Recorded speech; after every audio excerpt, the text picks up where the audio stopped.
El Diallo Adimo, je suis le président de ce jeune parti politique dénommé Young Governance en cours de constitution. Je suis le président de ce jeune parti. Alors, c'est à l'objectif du dépôt de notre demande d'agrément au MATAD, au MATD, comme le disent certains. Et c'est pour venir déployer les premières forces que nous avons, présenter à l'opinion publique et internationale les projets que nous avons pour notre cher pays, leur dire comment est-ce que nous pensons que la gouvernance de ce pays peut être dirigée. Mais nous sommes venus surtout, c'est très important, nous sommes venus surtout éveiller les consciences des uns et des autres sur l'importance de faire participer la jeunesse de ce pays à la gouvernance.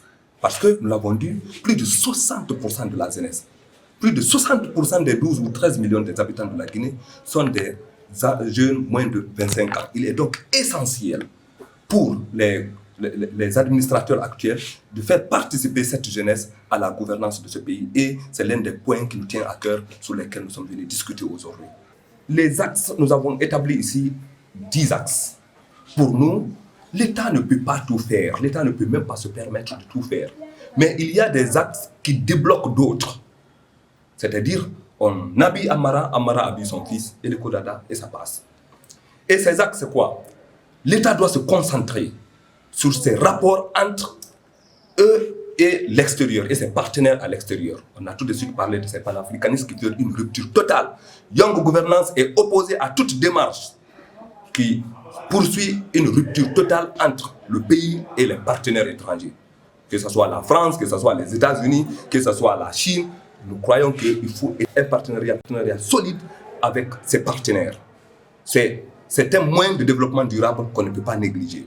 Deuxièmement, le système sécuritaire est fondamental. Si vous avez discuté avec les banquiers à l'international, ils vous le diront. Aucun investisseur sérieux ne viendra dans un pays où on arnaque les gens, où vous ne pouvez pas vous promener sans que quelqu'un ne vienne retirer votre sac à dos, où vous ne pouvez pas téléphoner sans que quelqu'un ne vienne vous arracher votre téléphone. Écoutez, dans une situation pareille, on ne peut pas venir effectuer un investissement. Il faut que l'État se batte contre l'insécurité de tous les jours. Que vous puissiez vous promener, même dans les petits fonds de ces quartiers, où vous pouvez être tout à fait sûr que personne ne va vous agresser.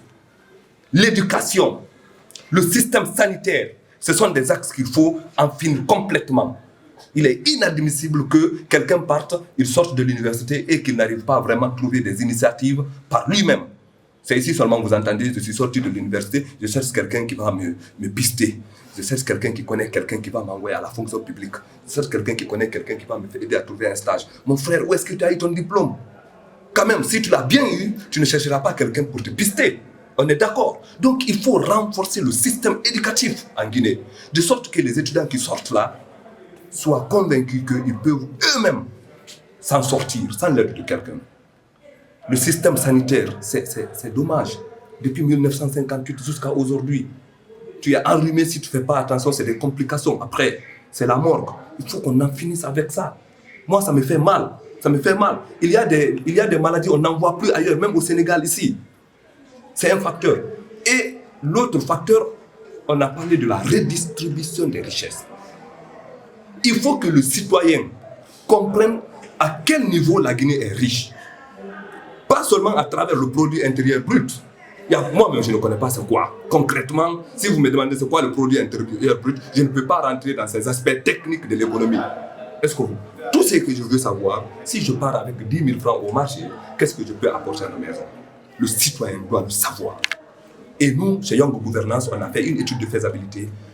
Premièrement, si nous avons la chance de venir aux affaires, le premier des jours, c'est d'offrir gratuitement de l'eau et de l'électricité à tous les Guinéens.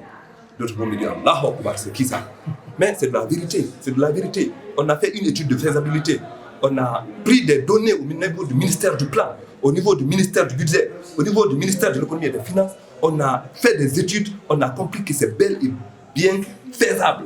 Nous vous l'avons démontré. Donc, il faut offrir certaines faveurs à ces populations afin que ceux-ci puissent avoir un certain niveau de vie. Donc, c'est entre autres, je vais terminer sur le dernier point, c'est le niveau de mandat.